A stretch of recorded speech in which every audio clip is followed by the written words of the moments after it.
Amém, irmãos? Romanos 2, do 17 ao 24. O irmão Kelvin vai fazer a leitura.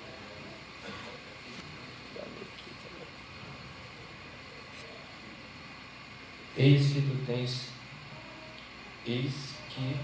tu tens que por sobrenome judeu, e repousas na lei, e te glorias em Deus, e sabes a sua vontade, e aprovas as coisas excelentes, sendo instruído por lei, e confias que és guia dos cegos, luz dos que estão em trevas, instrutor dos nécios, mestres de crianças, que têm a fama da ciência e da verdade na lei. Tu, pois, que ensinas o outro, não te ensinas a ti mesmo? Tu que pregas que não se deve furtar, furtas? Tu que dizes que não se deve adulterar, adulteras? Tu que abominas os ídolos, cometes sacrilégio? Tu que te glorias na lei, desonras a Deus pela transgressão da lei? Porque, como está escrito, o nome de Deus é blasfemado entre os gentios por causa de vós. Obrigado, irmão Kelvin. Amados, vamos manter a Bíblia aberta em Romanos 2 para a gente fazer a exposição desse texto. Eu vou pedir um pouco de paciência aos irmãos que eu estou com uma tosse alérgica e há vários dias já tomando antialérgico, tomando um monte de remédio, não passa e irrita a garganta e toda hora eu fico tossindo também. Os irmãos me perdoem. Então aqui Paulo está falando, Paulo está usando um argumento diferente dos outros argumentos. Não é a primeira vez que Paulo fala de judeus e gentios, ou judeus e gregos. Não é a primeira vez, e nem vai ser a última. Mas esse argumento de Paulo é diferente de todos os outros. E a gente precisa entender isso, para a gente poder entender o que Paulo está nos ensinando. Então, quando ele fala que tu, que tem por sobrenome judeu, repousa na lei, gloria em Deus, que sabe a vontade de Deus e aprova as coisas que são excelentes, que é instruído na lei, que confia que é guia de cego, luz dos que estão em trevas, instrutor de nécios, mestre de crianças, que tens a forma da ciência e da verdade. Forma ou forma, dá no mesmo. Quando a gente olha no original, essa palavra, ela tem esses dois entendimentos. Forma, gabarito, né? O que você quiser colocar aí, você vai dar o mesmo entendimento. Tu, pois, que ensinas a outros, não te ensinas a ti mesmo? Tu que pregas que não deve furtar, furtas?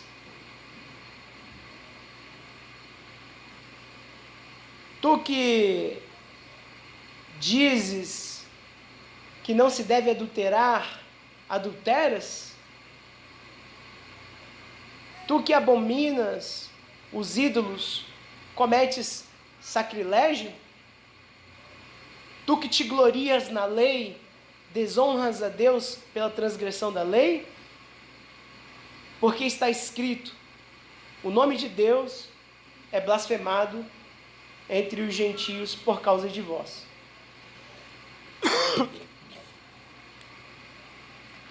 Então, meus amados, por que eu falei que esse texto, ele é um pouco diferente dos outros textos.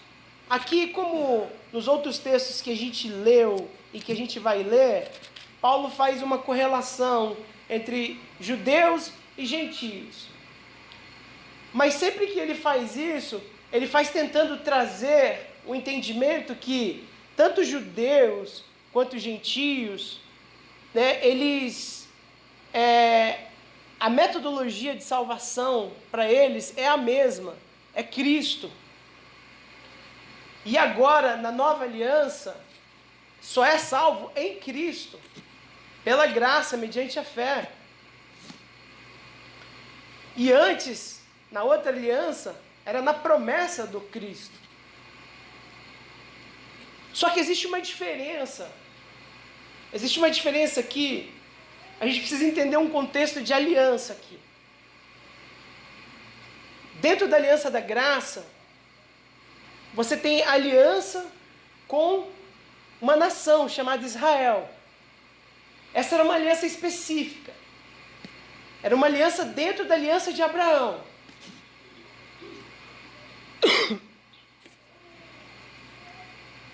As pessoas salvas eram salvas dentro dessa aliança. Não era possível ser salvo fora dessa aliança. A aliança era com a nação de Israel naquele momento. E aí, você tinha a circuncisão como um sinal dessa aliança. Então você circuncidava o filho no 8º dia, e se um adulto se convertesse ao judaísmo, ele era circuncidado enquanto adulto para entrar nessa aliança. Agora, deixa eu te fazer uma pergunta. Todo mundo que está dentro de uma aliança é salvo? Se você disser que sim, então todo israelita que se circuncidou na face dessa terra foi salvo? A resposta é não. E Paulo vai dar essa resposta mais à frente. Nem todo de Israel é israelita. Mas entenda que a aliança era com Israel.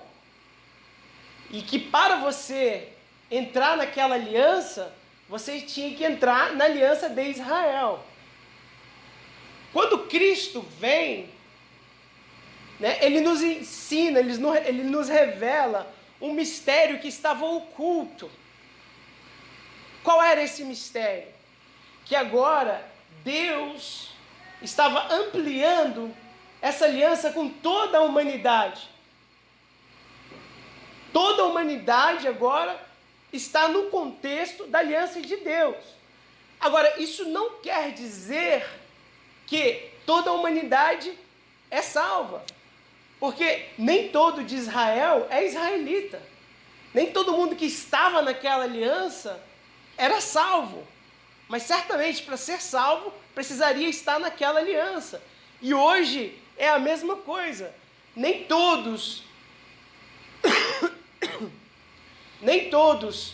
que estão na aliança são salvos. Mas para você ser salvo, você tem que estar na aliança. Deixa eu só consertar algo que eu falei. A aliança, ela é estendida a todos. Não é que ela foi feita com todos. Ela está estendida a todos. Deus não faz mais acepção de povos, né? Ela é estendida a todos. Você entra na aliança e hoje, ao invés de se circuncidar, nós batizamos, né? E até tem uma confusão em algumas igrejas, que já que se circuncidava no 8º dia, vamos batizar enquanto bebês também, né? Mas não é assim que nós, batistas, entendemos, né? A circuncisão, nós entendemos como sendo a circuncisão do coração, né? Você entra nessa aliança em Cristo quando Deus te regenera. O batismo ele é apenas uma confirmação daquilo que aconteceu lá atrás.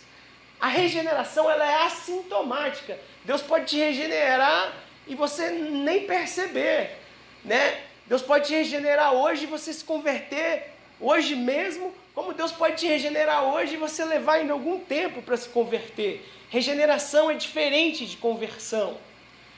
E aí, geralmente, quando as pessoas se convertem, é que elas estão apercebidas de que elas estão naquela aliança. Elas mudaram a trajetória dela, mudaram o caminho, receberam fé. Mas para receber fé, precisaram ser regeneradas antes. Ninguém recebe fé sem ser regenerado. Não é isso? Foi isso que Jesus disse a Nicodemos, né? Ninguém pode ver o reino de Deus se não nascer de novo. Então, uma premissa para você enxergar o reino de Deus é o novo nascimento. E o novo nascimento, que é a circuncisão do coração. E é uma circuncisão feita não por mãos humanas, mas pelas mãos de Deus.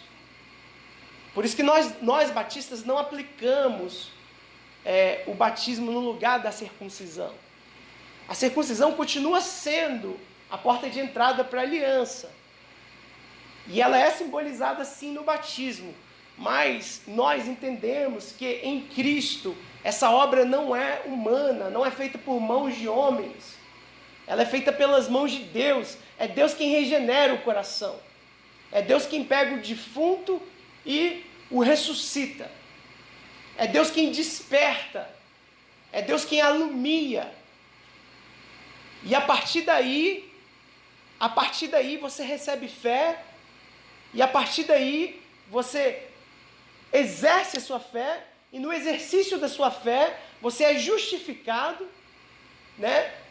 Naquele momento, acontece, tomada forma a sua justificação, né? Porque já tinha sido decretado desde antes da fundação do mundo, mas naquele momento, no seu primeiro ato de fé, você consuma a sua justificação. Deus já havia te elegido, decretado a sua justificação. Ele bate o martelo quando você tem o seu primeiro ato de obediência, seu primeiro ato de renúncia. Aí Deus bate o martelo, está justificado. E aí não é por obras de homens, mas pela fé. E por que eu estou falando de alianças?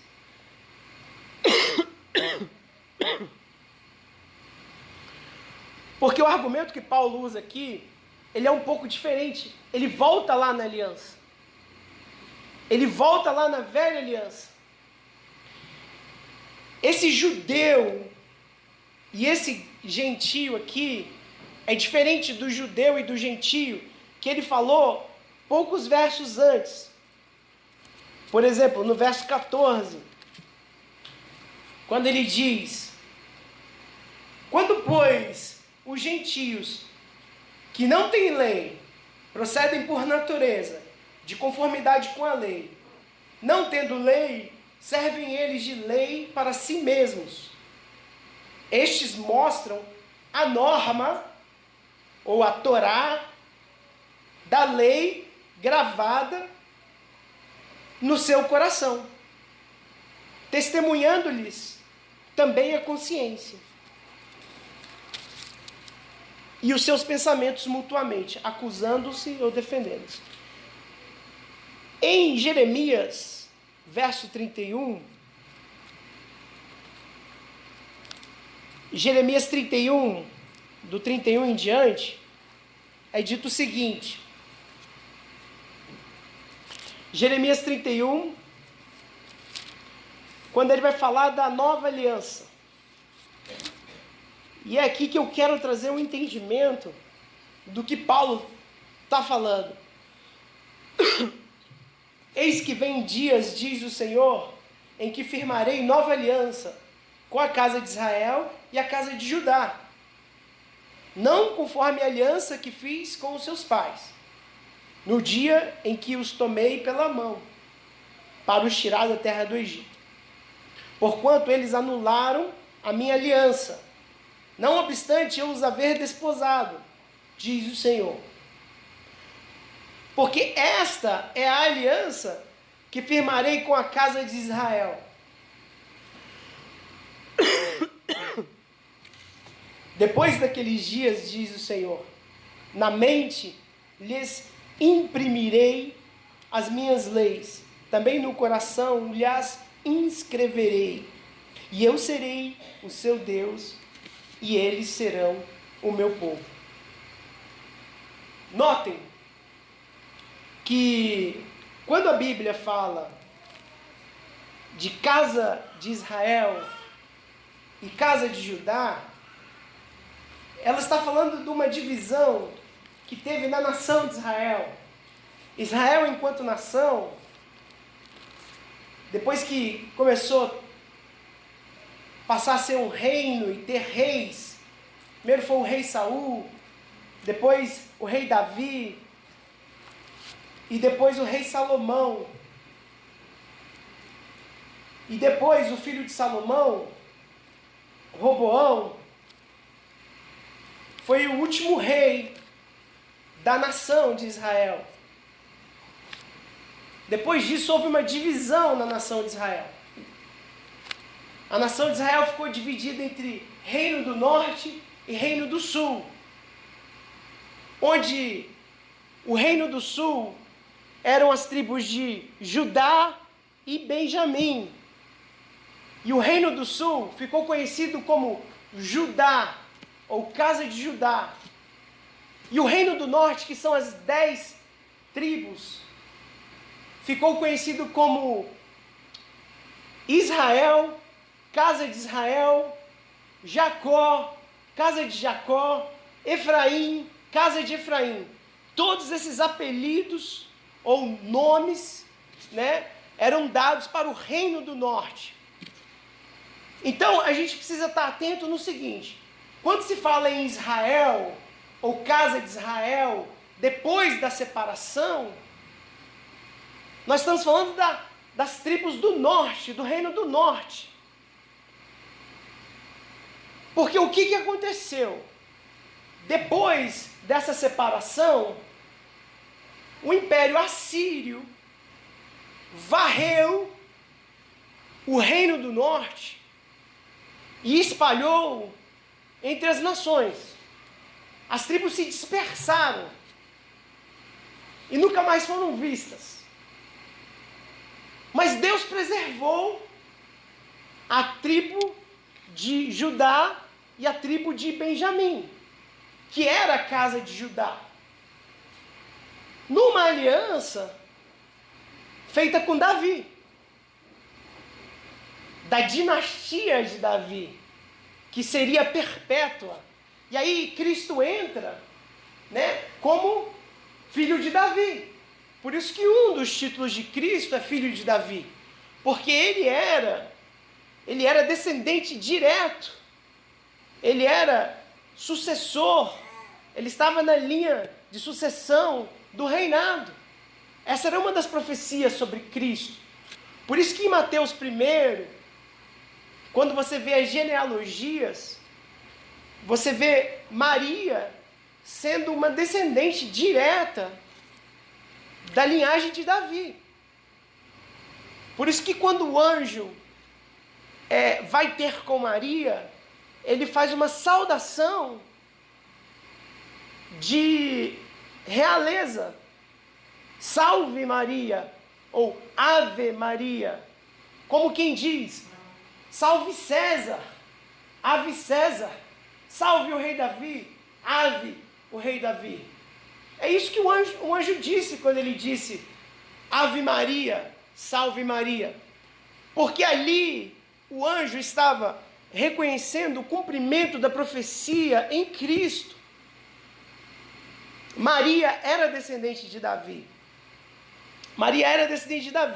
Mas notem que sempre que a nação de Israel é tratada depois disso, depois dessa varredura, depois dessa dispersão, Deus fez permanecer o reino do sul por causa da promessa a Davi, por causa da promessa do Messias, por causa da promessa do reino eterno.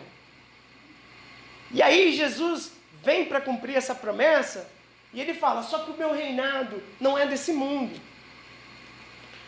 Meus irmãos, notem que quando Paulo vai falar dos israelitas, ele fala judeus, judeus, judeus. Por que ele está falando judeu, judeu, judeu toda hora?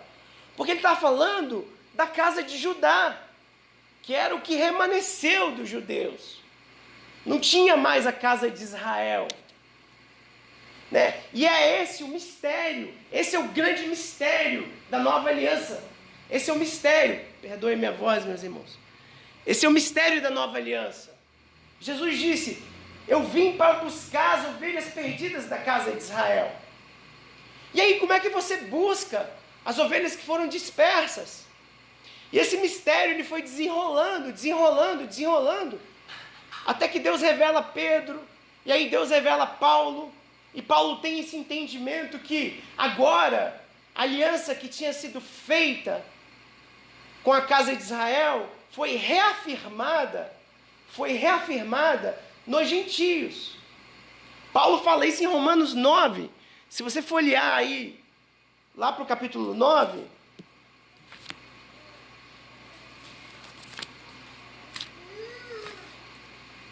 o bom de você ter Paulo é isso, que ele interpreta para você.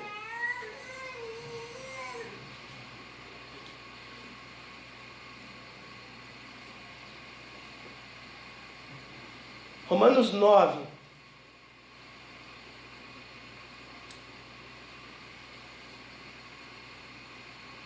Romanos 9, verso...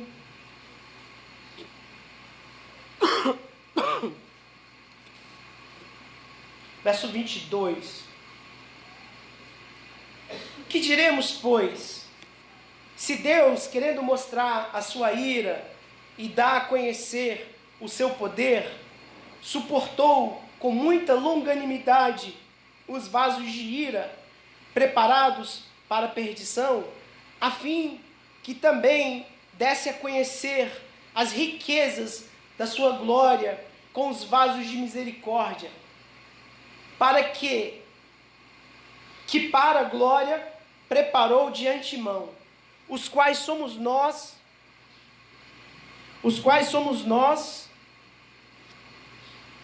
a quem também chamou, não só dentre os judeus, mas também dentre os gentios.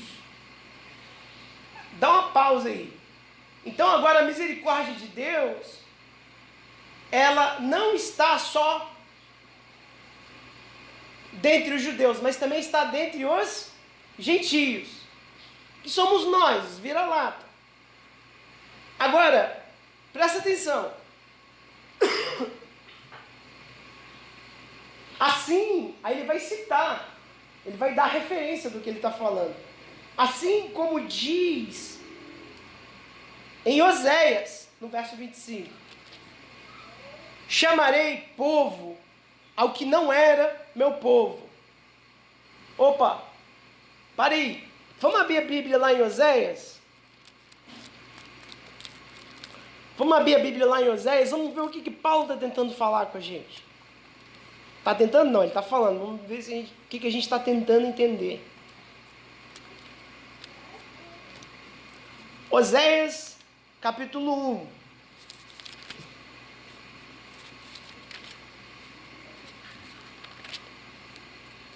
Nós lemos ali que o profeta Jeremias, Deus usou o profeta Jeremias para profetizar uma nova aliança. Porque essa aliança eles tinham quebrado. A aliança que ele deu aos pais deles, quando os tirou da terra do Egito, eles quebraram essa aliança. E agora Deus estava fazendo uma nova aliança. Só que o curioso é que ele está fazendo uma nova aliança com a casa de Israel e a casa de Judá. E depois ele ainda afirma, e essa aliança que eu farei com a casa de Israel. Mano, mas cadê a casa de Israel? E onde é que nós estamos nessa história? Onde é que eu entro nessa aliança aí? Paulo explica. Paulo está falando que nós, os gentios, somos vasos de misericórdia também, não só os judeus. E ele cita Oséias. Oséias capítulo 1, verso 8. Depois de haver desmamado a desfavorecida, concebeu e deu à luz um filho. Oséias teve 3 filhos aqui com uma prostituta. Um era Jezreel, que significa Deus espalha.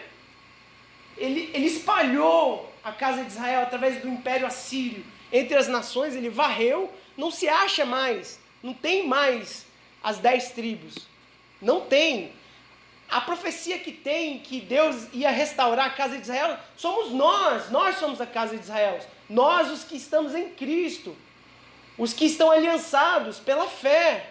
Como Paulo vai falar lá em Gálatas, nós, os da fé, é que somos filhos de Abraão. Você precisa entender isso. Você precisa entender o que Deus está fazendo aqui. Então, o primeiro filho foi Deus semeia, Deus espalha. Espalha no sentido de semeadura. Semeia para colher. O segundo filho é desgraçado, ou desfavorecido. Dá no mesmo. Perdeu o favor, perdeu a graça, perdeu a aliança. Acabou a aliança. Não tem mais aliança com a casa de Israel. Não tem mais aliança com o reino do norte. Acabou. Deus cortou. E aí, quando você chega no 9, ele fala: disse o Senhor, põe-lhe o nome de não meu povo. Então, Deus espalha, Deus tirou a aliança e Deus tirou o título de povo de Deus. Não é mais meu povo. Nós estamos falando da casa de Israel. Deus, pela misericórdia, manteve a casa de Judá. Por quê? Por causa de Cristo. Por causa da aliança de Davi. Por causa da dinastia do reinado de Davi. Que é um reino sempiterno. Então, amados, aí no 10, Oséias 10, ele vai falar o seguinte. No 9, né? A gente está lendo o 9. Disse o Senhor a Oséias: põe-lhe o nome de não meu povo, porque vós não sois meu povo, nem eu serei vosso Deus. Todavia, o número dos filhos de Israel será como a areia do mar. Olha, Deus acabou de cortar a aliança, mas agora já está dando promessa. Todavia, o número dos filhos de Israel será como a areia do mar. Ué, mas como assim? Se Deus está cortando a aliança com Israel, como é que o número da casa de Israel será como a areia do mar? Volta lá na promessa a Abraão. Em ti serão benditas todas as famílias da terra. Farei de ti uma grande nação, uma aliança. Em ti serão benditas todas as famílias da terra, segunda aliança. É aí que Deus cumpre a promessa de que os filhos de Israel serão tão numerosos como a areia do mar. Então, Deus, ele não falha na sua palavra. Quem falhou, segundo o profeta Jeremias, foi o povo. Foi a nação de Israel. E Deus só preservou a casa de Judá por causa do Messias. Por causa do Messias. Deus manteve a sua promessa. Todavia, o número dos filhos de Israel será como a areia do mar, que não se pode medir, nem contar. E acontecerá que, no lugar onde se lhes dizia: vós não sois meu povo. Onde é que se dizia isso? Fora de Israel. Fora de Israel. Quem estava fora de Israel não era considerado povo de Deus. povo de Deus era só dentro de Israel. Esse que é o grande mistério que estava oculto. Deus estava planejando isso desde antes da fundação do mundo. E aí ele diz: e eis que no lugar onde se lhes dizia, vós não sois meu povo, se lhes dirá, vós sois filhos do Deus vivo. É Deus nos incluindo em sua misericórdia na nova aliança, que é feita com a casa de Judá e com a casa de Israel.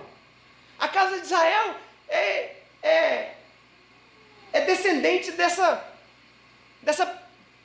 prostituta, dessa semeadura. A gente é vira-lata, a gente não é pedigree.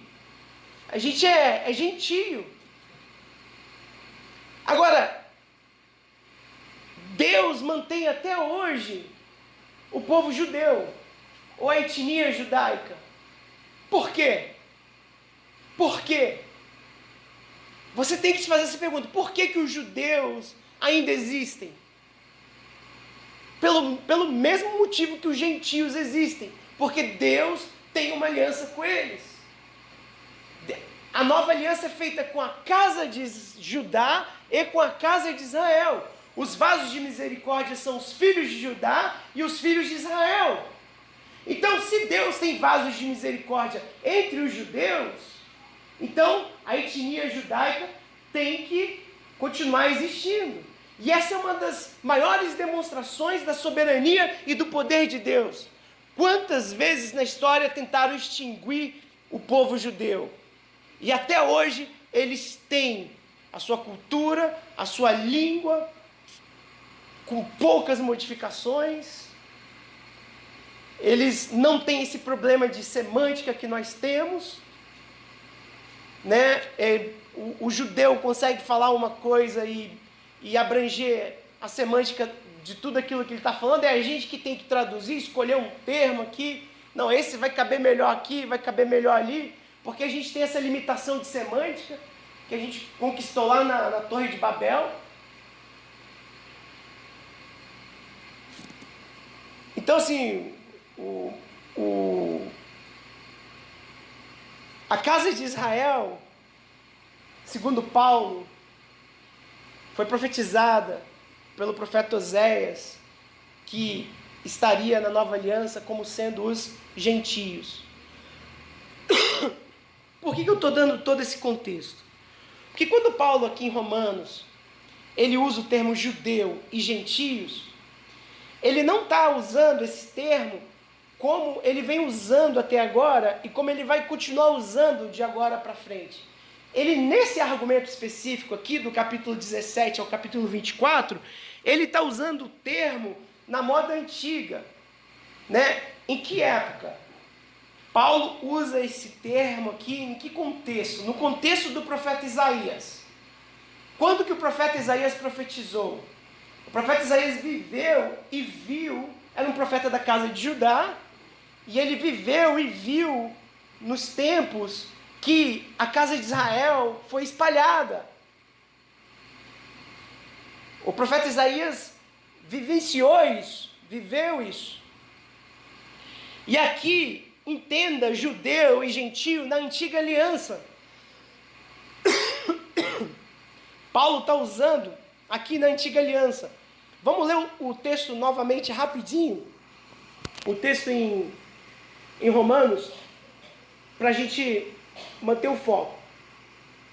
Eis que tu, que tens por sobrenome judeu, e repousas na lei, e te glorias em Deus, e sabes a vontade, e aprovas as coisas excelentes, sendo instruído por lei, e confias que és guia de cegos, luz dos que estão em trevas, instrutor dos nécios, mestres de crianças, que tens por forma da ciência e da verdade na lei. Tu, pois, que ensinas a outro, não te ensinas a ti mesmo? Tu que pregas que não deves furtar, furtas? Tu que dizes que não se deve adulterar, adulteras? Tu que abominas os ídolos, cometes sacrilégios? Tu que te glorias na lei, desonras a Deus pela transgressão da lei? Porque, como está escrito, o nome de Deus é blasfemado entre os gentios por causa de vós. A palavra-chave aqui é como está escrito. Como está escrito. Então vamos ver como está escrito. Abram em Isaías, capítulo 52.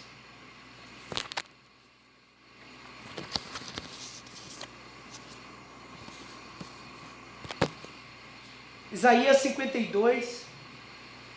Lembrando que é antes do 53. Não foi uma piada, por incrível que pareça. É porque o Isaías 53 é um capítulo muito importante, né? Ali fala-se grandes coisas do nosso Salvador. Então, foi isso que eu quis dizer. É antes desse magnífico capítulo.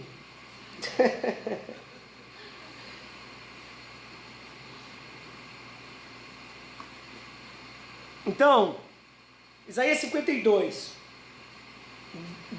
Está escrito assim: Desperta, desperta, reveste-te da tua fortaleza, ó Sião. Sião é um monte em Judá.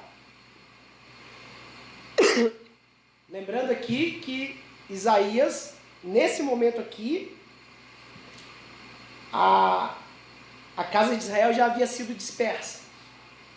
Só havia casa de Judá. E eles ainda não haviam ido para o cativeiro da Babilônia.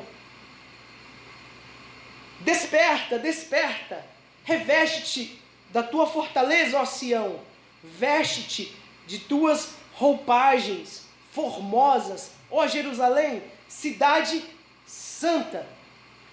Porque não mais entrará em ti nem incircunciso, nem imundo.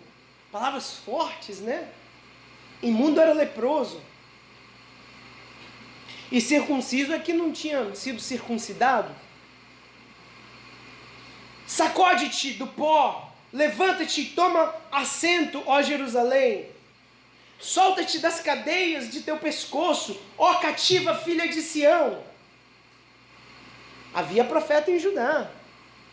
Não é que Judá estava acertando. Deus poupou Judá por causa da promessa de Cristo. Isaías está profetizando contra Judá. Está profetizando contra os judeus, contra a casa de Judá. Porque assim diz o Senhor: por nada fostes vendidos, e sem dinheiro sereis resgatados. Porque assim diz o Senhor: o meu povo no princípio desceu ao Egito, para nele habitar, e a Assíria sem razão o oprimiu. Agora que farei eu aqui, diz o Senhor, visto ter meu nome, visto ter sido o meu povo levado sem preço? Os tiranos, esses tiranos são os gentios que Paulo está falando lá. São os assírios. Por isso que eu falei que o contexto mudou, o argumento mudou. Os tiranos, sobre eles dão uivos, diz o Senhor, e o meu nome é blasfemado incessantemente todo dia. Por isso, o meu povo saberá o meu nome, portanto, naquele dia, saberá que sou eu quem fala. Eis-me aqui, que formoso são os pés, que formosos são sobre os montes os pés do que anuncia as boas novas, que faz ouvir a paz, que anuncia as coisas boas e faz ouvir a salvação, que diz a Sião: o teu Deus reina. Note que o profeta está profetizando. Então aqui, Isaías ele vai falar o seguinte: ó Sião, ó casa de Judá, vista tuas roupagens formosas, se revista da santidade, porque em Jerusalém, na santa cidade, não vai entrar mais incircunciso e nem impuro. Não vai ter lugar lá para quem é incircunciso e nem para quem é impuro. Do que o profeta está falando? O profeta está falando da nova aliança. O profeta está falando da nova Jerusalém. Que na nova Jerusalém não entrará. Né? Ele está falando isso e está mostrando que é necessário arrependimento da casa de Judá, que estava transgredindo. E é nesse argumento que Paulo se sustenta, e ele diz, como está escrito, o nome de Deus é blasfemado entre os gentios por causa de vós. Então, quando a casa de Israel foi dispersada pelos assírios, o profeta está narrando aqui como que o nome de Deus era blasfemado. Né? Lembre-se que naquele contexto, todas as nações eram teístas. Elas serviam a algum deus de alguma forma. Então, a guerra era uma medição de que se o meu Deus é mais forte que o seu Deus, né, eu vencerei a guerra. Então você tinha muito esse contexto. Então o nome de Deus estava sendo blasfemado porque Israel foi devastado. As 10 tribos foram devastadas. Mas elas não foram devastadas porque Deus era fraco. Elas foram devastadas por causa do pecado delas. Por causa do pecado. Por causa do pecado, porque eles não guardaram a aliança. E Deus falou, eis que virão dias em que eu farei uma nova aliança, não igual a aliança que vocês fizeram com os pais de vocês, que vocês não observaram. E aí Deus profetiza através de Oséias o que ele ia fazer. Então Deus quem decretou em sua soberania que o império assírio varresse as 10 tribos. Mas nem por isso Deus está tirando a responsabilidade da casa de Judá em o nome dele está sendo blasfemado. O profeta está dizendo, a culpa é de vocês. A culpa é de vocês que o nome de Deus está sendo blasfemado. Sim, foi Deus que fez. Sim, Deus é soberano. Sim, Deus preparou isso desde antes da fundação do mundo. Mas isso não anula a responsabilidade humana. E aí, ele começa a falar de evangelho, de boas novas, de salvação, enfim, é muita coisa para falar em pouco tempo. Eu só quero fazer uma conexão de alguns textos. Agora voltem lá em Romanos, por favor. E Romanos 10. Porque aqui no final de Isaías, ele inicia falando o que Paulo falou ali, assim como está escrito. O nome de Deus é blasfemado. Mas nesse mesmo texto, ele fala uma outra coisa que Paulo repete lá em Romanos 10. Romanos 10, do 12 ao 16, diz assim: pois não há distinção entre judeu e grego, uma vez que, agora no Evangelho, tá, amados? Porque no mesmo texto de Isaías ele vem falando da Nova Jerusalém, que não entraria nenhum incircunciso, e depois ele vai falando das boas novas, e depois do 52, o que vem? Jesus Cristo, no capítulo 53.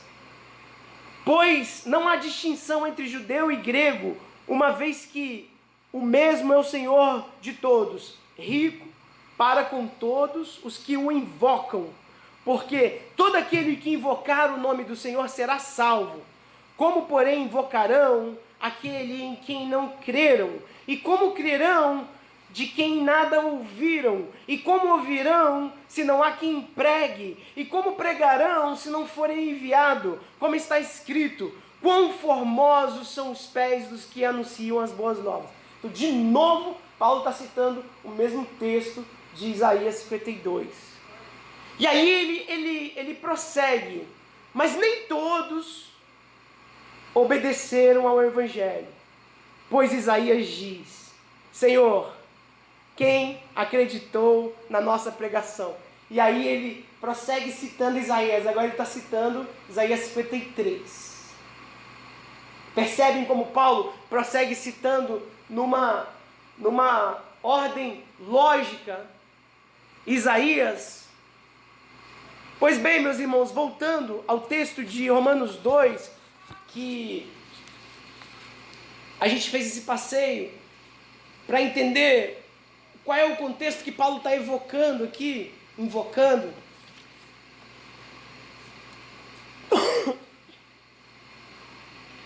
Então você tem judeus que realmente eles se gloriavam em Deus, eles realmente conheciam a vontade de Deus porque eles tinham a lei de Deus, eles realmente sabiam aprovar as coisas excelentes, eles realmente eram instruídos na lei, eles realmente guiavam os cegos, eles realmente levavam luz para as trevas, eles realmente eram instrutores de nécios, mestres de criança, e eles realmente tinham o gabarito, a forma da ciência e da verdade. Esse versículo aqui dá um livro, meus irmãos. Eles tinham a forma da ciência e da verdade. Por que que a ciência se divorciou da palavra de Deus? Esse povo dessa época entendiam muito mais, eu posso provar na Bíblia, muito mais coisas sobre os céus do que hoje nós entendemos com toda a nossa tecnologia. Não confunda tecnologia com sabedoria. Tem tecnologia, tem telescópio, mas Jesus falou, Jesus deu testemunho deles. Vocês olham para o céu no amanhecer e sabem definir, está vermelho, ou no entardecer está mais vermelho, vai fazer dia bom, haverá tempestade. Então eles sabiam olhar para o céu e dizer o tempo, e não só o tempo no sentido de meteorológico, mas o tempo também no sentido de sazonal, tempo profético. Eles também olhavam para o céu e conseguiam entender o tempo profético. E Jesus está chamando eles de hipócritas porque eles tinham esse conhecimento, eles tinham a forma da ciência. E a astronomia foi a primeira ciência que Deus entregou aos homens. Está lá em Gênesis 1, ele deu os luminares para fazerem separação de dias e épocas. Então, meus irmãos, quando eles olhavam e viam aquela vermelhidão, eles sabiam distinguir cada tom de vermelho. Só hoje que nós estamos apercebendo que existe um céu em cima dos céus e que existem tempestades elétricas chamadas sprites, e essas tempestades elétricas, que são raios vermelhos que conseguem ser observados em alguns lugares, elas guiam as tempestades elétricas que a gente vê aqui embaixo. Só hoje que a gente está fazendo essa correlação. E Hubble, que foi quem o telescópio levou o nome, ele foi um dos primeiros a começar a observar com um telescópio, e ele viu que todas as estrelas, todos os astros, ele tinha uma luz vermelha, uma luz avermelhada.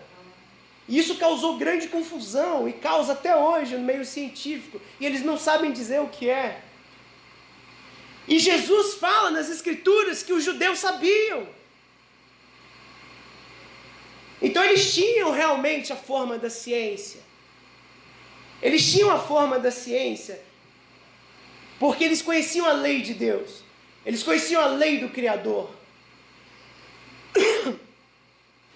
Mas aqui, eles são bombardeados com perguntas do 21 ao 24. Tu, pois, que ensinas ao outro, não te ensinas a ti mesmo?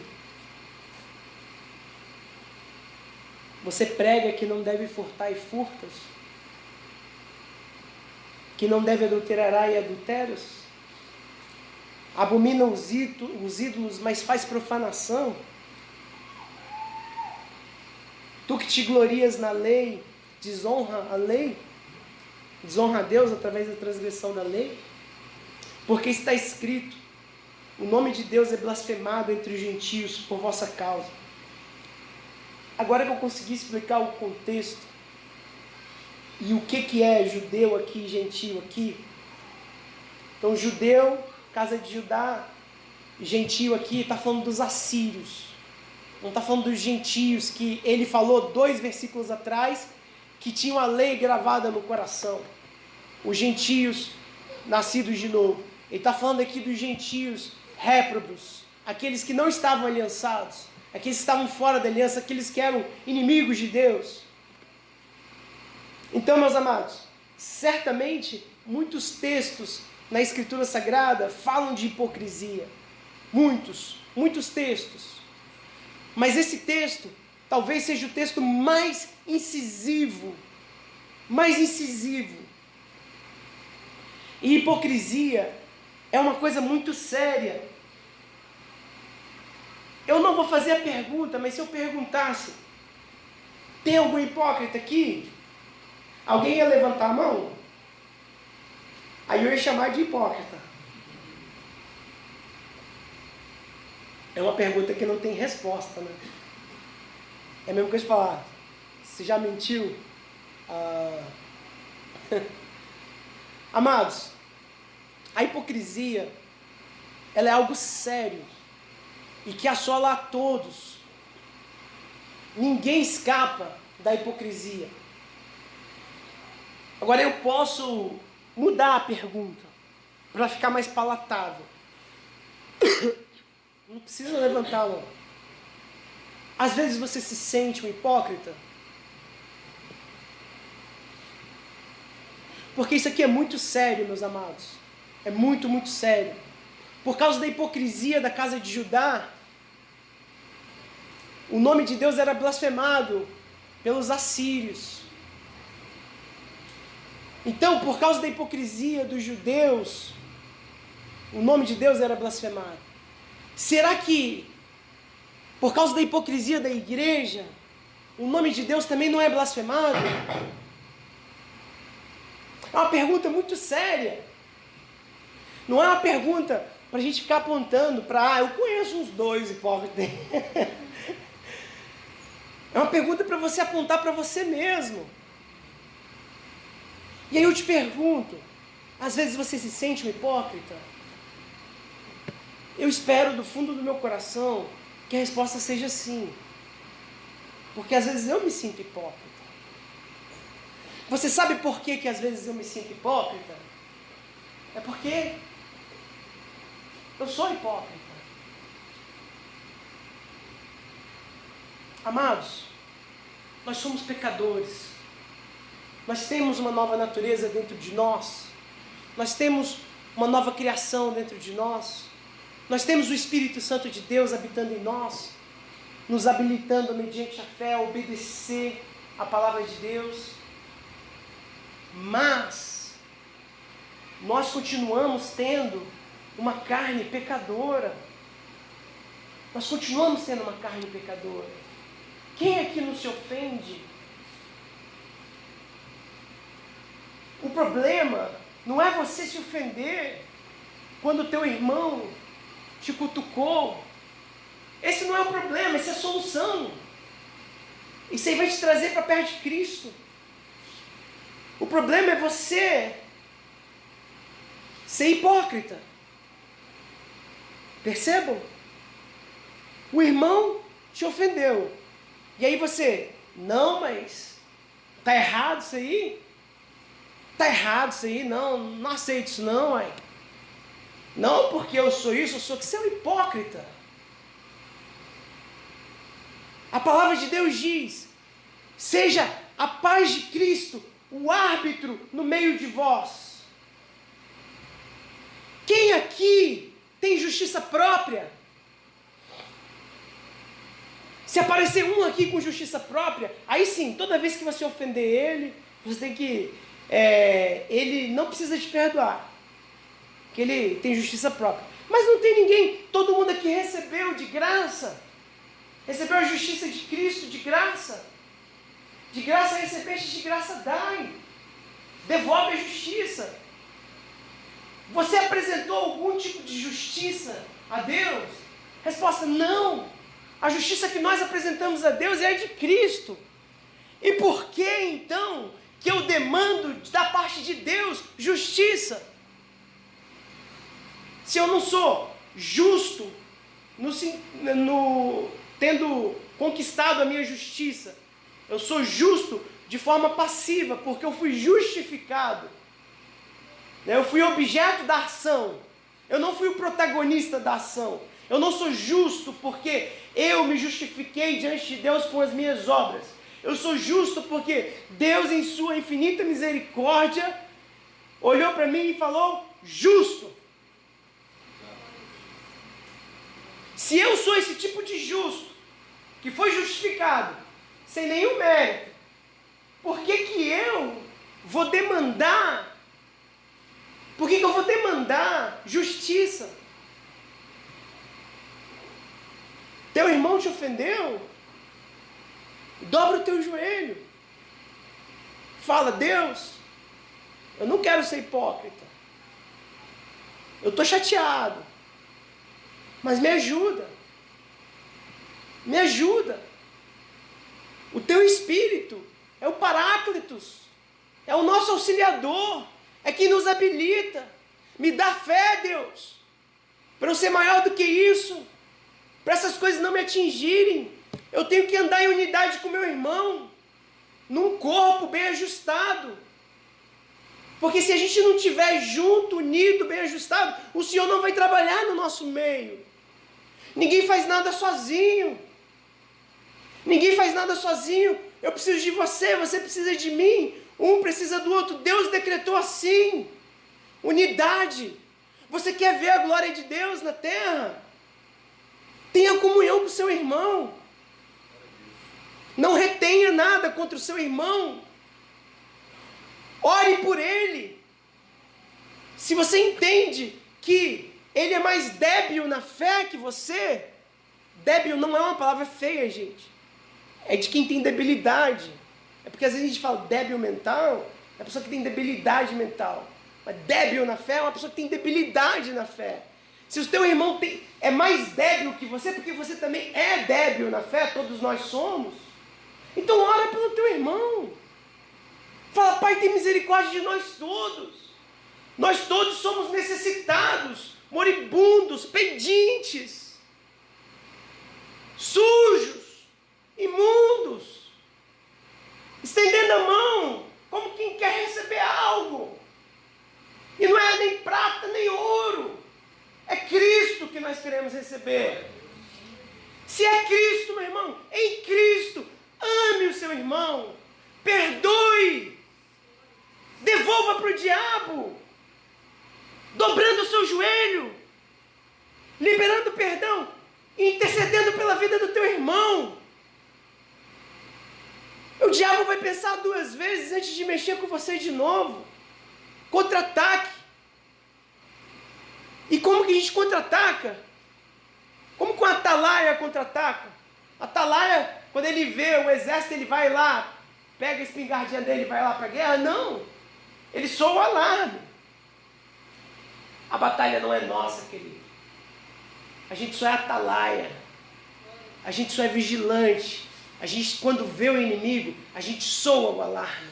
A gente dobra o joelho e entrega para Deus. Deus, tenha misericórdia de nós, Deus. Nós somos tão falhos, Deus. Nós somos tão pequeninos. Nós somos tão miseráveis, Pai. Perdoa a nossa hipocrisia.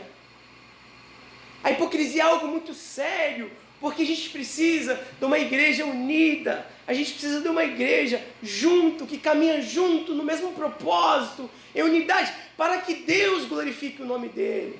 Você quer ver o reino de Deus na terra? Santifica o nome do Senhor. Porque foi assim que Jesus nos ensinou a orar.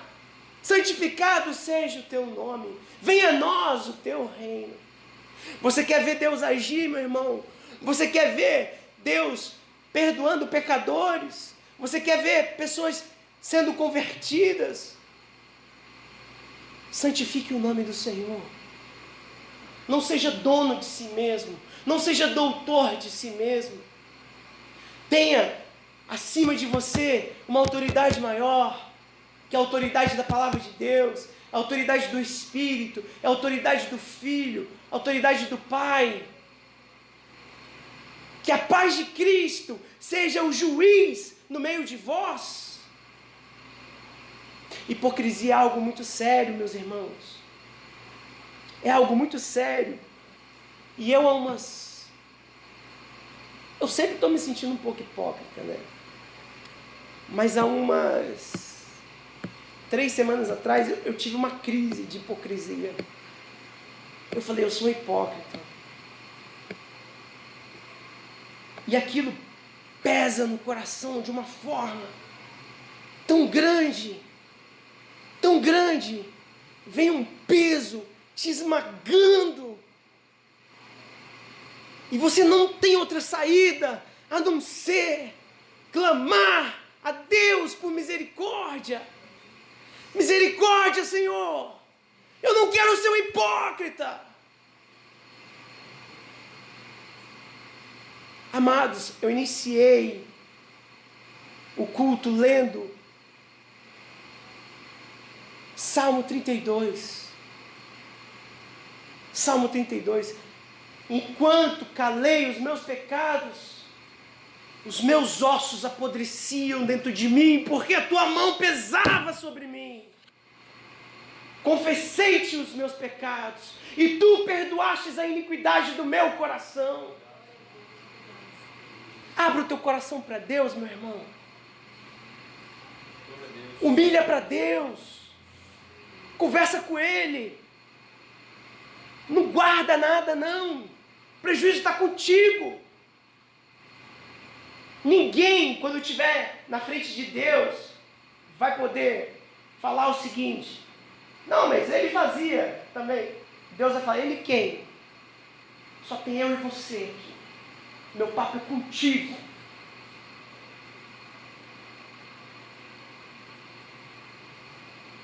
O que eu tenho com ele? Eu tenho com você. O que eu te dei? O que eu te entreguei? Eu te dei misericórdia. Eu te dei graça. Você era justo? Por que você suplica por justiça? Paulo vai dizer: dai lugar à justiça de Deus, dai lugar à ira de Deus. Deixa Deus cuidar dessa economia, que isso não é pra gente não. A gente não é justo. A gente não tem justiça própria. A nossa justiça é passiva. Ela nos foi doada. Largue esse negócio de pedir justiça. Peça misericórdia. Misericórdia quero e não holocausto. Ide, aprendei o que isso quer dizer. Misericórdia eu quero. Eu quero misericórdia, Senhor. Eu quero ver a tua salvação. Eu quero me alegrar com a tua salvação. Eu quero ser um instrumento teu.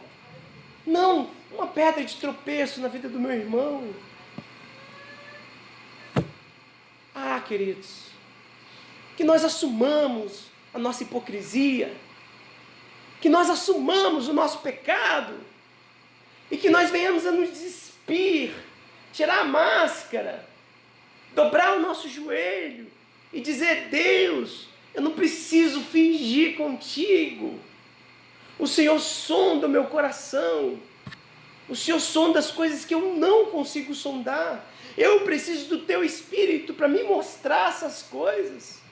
E às vezes Deus usa essas coisas para te mostrar, através do Espírito e da palavra, o que você precisa mudar. Então, amados, há muitos textos na Bíblia que falam de hipocrisia, mas esse, sem dúvida, é um tiro no peito. Não tinha como passar desapercebido por esse texto. Paulo muda totalmente o contexto e a argumentação e as fontes para falar da hipocrisia, e que no final das contas somos todos salvos pela graça. No final das contas, somos todos dependentes da misericórdia de Deus. E como é gostoso, meus amados, como é gostoso a união com os irmãos, como é gostoso a unidade da igreja. Isso é uma delícia, e está aí para nós desfrutarmos dessa delícia. Que nós venhamos a apreciar o nosso irmão, entesourar o nosso irmão. Que nós venhamos a prezar ele como valioso. Como valioso, porque todo mundo tem o seu dom, todo mundo tem a sua função no corpo. Amém, queridos? Eu peço à igreja que se coloque de pé. Pastor Daniel, pode orar? Minha voz não dá mais, não. Solta a voz aí. Oremos. Pai, nós somos gratos a Ti, meu Deus, por todas as coisas, Pai. Obrigado, meu Pai, pela Tua santa palavra. Meu Deus, ajuda-nos, Pai, nos conduza cada dia mais e mais, meu Deus, para que, através das nossas vidas, Pai, possamos viver o cristianismo autêntico, possamos viver, meu Deus, de uma forma plena, meu Deus, aquilo que a Tua palavra tem nos mostrado. Nós pedimos ao Senhor, fale aos nossos corações, nos dê, meu Deus, a sensação e aquele sentimento correto em relação àquelas coisas que nós temos falhado, para que nós possamos colocar diante do Senhor, para que nós possamos nos arrepender, meu Deus, e em prática colocar as nossas vidas diante do Senhor, fazendo aquilo, meu Pai, que possa glorificar, exaltar e engrandecer o Teu santo nome. Toma as nossas vidas diante do Senhor. Obrigado, meu Deus, pela Tua santa palavra, porque ela nos confronta, ela fala ao nosso coração, e a Tua própria palavra nos diz que o Senhor corrige aqueles que amam, e nós agradecemos ao Senhor pela a Tua correção, nós agradecemos ao Senhor pela Tua exortação, Senhor Jesus, porque nisso nós podemos sentir a Tua mão sobre nós, o Teu amor sobre nós, o Teu cuidado sobre as nossas vidas, meu Pai. Muito obrigado, eu te peço, meu Deus, ajuda-nos a todo instante a viver em comunidade, a viver em unidade, pelo poder que há no Teu santo nome, Senhor. Ajuda-nos aqui a superar, Senhor Jesus, as nossas diferenças, meu Deus, porque no Teu reino somente é o Senhor que nós devemos nos espelhar e nos buscar, Pai, para que tudo isso seja superado no poder que há no Teu santo nome.